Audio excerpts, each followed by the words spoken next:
Doctor Sudesh Gupta ji, Jammu से। राधा वल्लभ श्री हरिवंश। राधा वल्लभ श्री हरिवंश महाराज जी, आपके चरणों में कोटि कोटि प्रणाम।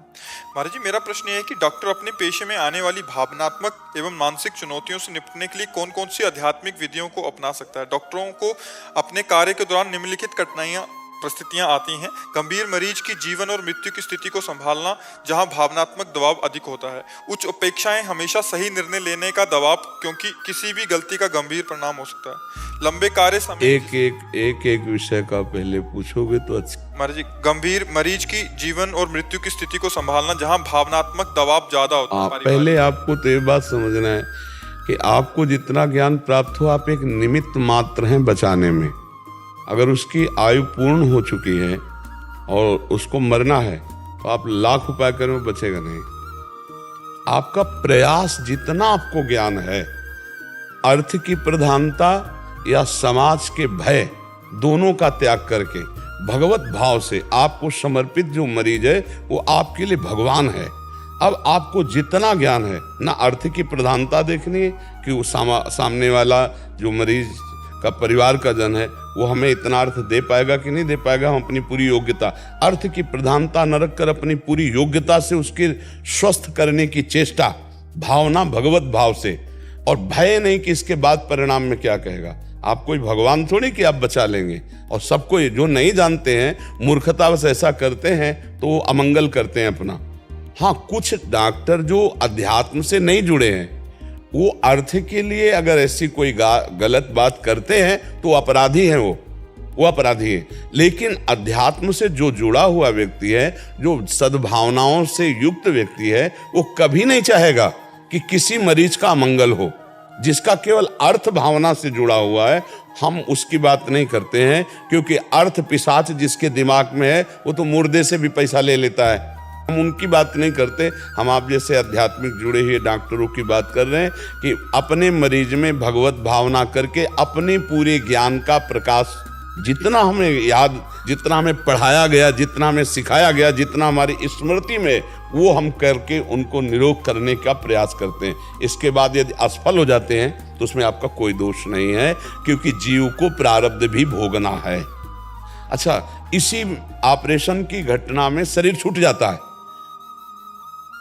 आपका पूरा प्रयास बचाने का, शरीर छूट जाता है, और उसमें आपका दोष नहीं है। मूर्खतावश यदि परिवार के लोग डॉक्टर पर आरोप लगाते हैं या उद्दंडता करते हैं, ये उनकी मूर्खता है, क्योंकि डॉक्टर भगवान नहीं है। वो उस विधान को नहीं मेट सकता, उस सेकंड के आगे नहीं जला सकता। अगर वो जीवित रखना है प्रभु को, अब डॉक्टर का सारा काम सफल हो जाएगा। और अगर नहीं रखना तो हर प्रयास करके देख ले, वो जो टाइम है उसके अंतिम श्वास का वो हो जाएगा। तो इसमें आपको बलवान रहना है, विरोध को सहने की हिम्मत रखनी है, और भगवान की भावना से आपको करना है। इसलिए आपका अमंगल नहीं हो सकता। ये हमारा विश्वास है कि जो धर्म और सत्य से चलता है उसका मंगल नहीं हो सकता, क्योंकि उसके साथी श्री भगवान होते हैं, और अमंगल करने वालों को भरपूर हिसाब भी चुकाना पड़ता है। अगर कहीं भक्त के साथ ऐसा कर दे तो जो अपमान भक्त कर करे, राम रोष पावक सुजरे, वो फिर भगवान उसको देख लेते हैं।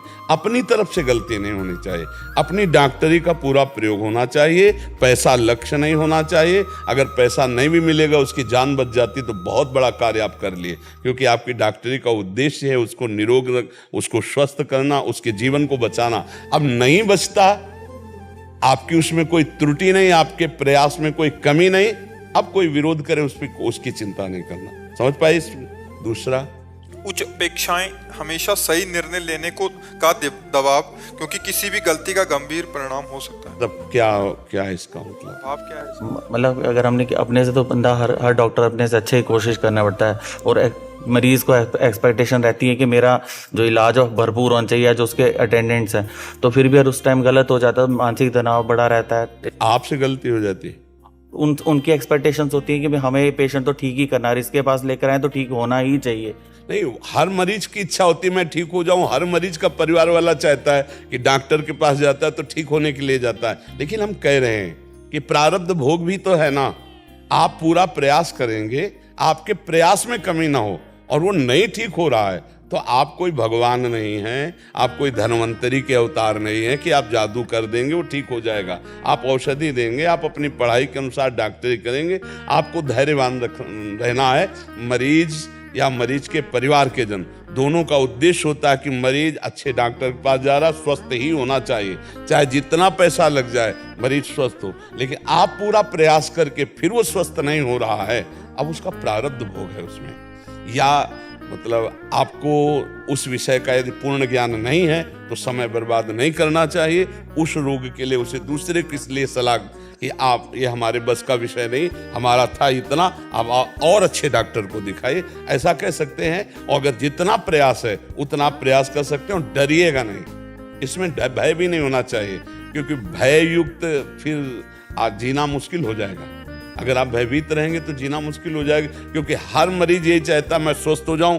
हर मरीज का परिवार वाला ये दबाव बनाएगा कि ये स्वस्थ हो जाए। तो जितना आपको ज्ञान है डॉक्टरी का, उसके अनुसार आप स्वस्थता का विधान कीजिए। और जब नहीं समझ में आता है तो फिर आप उससे प्रार्थना करें, इतना मेरे को ज्ञान था, इसके बाद आप और जगह दिखा सकते हैं, अब मेरे बस की बात नहीं रही। स्पष्ट रखिए, उसमें छुपाव न रखिए, कोई पर्दा न रखिए। अपना प्रयास सफलतापूर्वक कीजिए। सफलता ना आना या सफलता हो जाना ये भगवान के ऊपर के हाथ की बात है, क्योंकि उसका प्रारब्ध क्या है, उसका प्रारब्ध भी तो है ना। कोई भी डॉक्टर जो बहुत ही मूड है उनकी बात अलग है, नहीं कोई डॉक्टर नहीं चाहेगा कि उनके द्वारा किसी मरीज को कष्ट पहुंचे। जो अपने कर्तव्य को जानने वाला है, जो केवल अर्थ पिशाच है, उसकी तो हम बात नहीं करते। जो अर्थ के लिए पागलपन धारण करता है उसकी बात अलग है। तीसरा, लंबे समय कार्य में होता है जिसके कारण थकान, व्यक्तिगत समय की कमी और बढ़ता तनाव होता है। ये तनाव तो नहीं, तनाव इसलिए होता है कि आप भगवत चिंतन रहित होते हैं। चाहे जितना लंबा समय हो, आपका कितना समय डॉक्टरी में जाता है? सुबह 8 बजे जाता हूँ ड्यूटी को, 9:30 बज जाते आते आते रात्रि के। हाँ, तो अगर बीच में आप भगवत चिंतन परायण रहेंगे तो आपको आनंद रहेगा, आप निराश नहीं रहेंगे। प्रभु के लिए आप जी रहे हैं, प्रभु के लिए आपका परिवार है, प्रभु ने आपको सेवा दी। मरीजों को भगवान का स्वरूप समझिए और खूब सेवा कीजिए, तो बड़ा आनंद रहेगा, उत्साह रहेगा। मुझे लगता है थकान तो नहीं आएगी। थकान आने का कारण कहीं न कहीं विषय सेवन और कहीं न कहीं कर्ता भाव, तभी कर्ता भाव को थकान आती है। नहीं तो जब भगवान आपके हृदय में बैठकर सब सेवाएं करवा रहे हैं तो थकान आपको क्यों होगी। आप रात दिन तत्पर रहिए, लेकिन विषय सेवन उचित कीजिए। विषय सेवन अधिक करने वाला फिर इस हमारी बात को नहीं समझ पाएगा। संयमित जीवन बिताइए, थोड़ा ब्रह्मचर्य पर भी ध्यान दीजिए, और समाज की जो आपको सेवा मिली, बहुत बड़ी सेवा मिली, भगवत प्राप्ति कराने में समर्थ है, तो इसमें आनंद रहना चाहिए। आज 10 मरीज के अगर भगवान सौभाग्य दे तो कल 11 बजे रात तक लगेंगे और हम 20 मरीजों को स्वस्थ करेंगे। ये उत्साह आपके अंदर आ जाए, ये भगवदानंद से ही आएगा।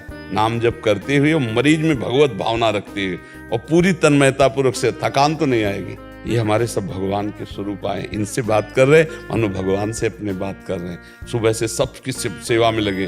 हमें लगता है कि अगर आप ऐसी भावना करें तो आपको आनंद मिलने लगेगा, नहीं तो आपको थकान नहीं लगेगी। और थोड़ा ब्रह्मचर्य पर ध्यान दीजिए। ये जीवन अगर आपको सुचारू रूप से चलाना है तो गृहस्थ में रहते हुए भी एक संयमित ब्रह्मचर्य रहना चाहिए। जैसे विरक्त में है वो आजीवन ब्रह्मचर्य, तो गृहस्थ में एक सीमित, एक संयमित, अमुक जितना दिन आप खींच पाओ उतने दिन खींचो, क्योंकि ब्रह्मचर्य जीवनी शक्ति है। अगर इस ब्रह्मचर्य को बहुत बर्बाद किया जाएगा व्यर्थ में, तो फिर थकान आएगी, फिर परेशानियां आएंगी, फिर स्मृति कमजोर हो जाएगी, फिर हिम्मत कमजोर हो जाएगी। तो थोड़ा इस पर भी आप अपने इस अध्यात्म पर ध्यान दीजिए। अध्यात्म की पुष्टता के लिए ब्रह्मचर्य अनिवार्य है।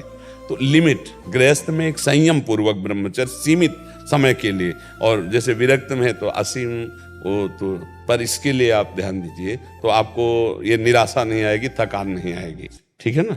आप नाम जप कीजिए, संयम से रहिए, दूसरों में भगवत भावना कीजिए। कोई विरोध करे तो भी आप हाथ जोड़ करके रहिए, तभी आप मतलब उत्तम मार्ग के पथिक बनेंगे। आप अपनी सफाई पेश कर दी, इसके बाद तुम्हें जो करना करो, और भगवान साक्षी हैं, वो सब संभाल लेंगे। अगर हम कहीं गलत हैं तो बात अलग है, अगर हम गलत नहीं हैं तो हमें डरना नहीं चाहिए, हमें निर्भय रहना चाहिए।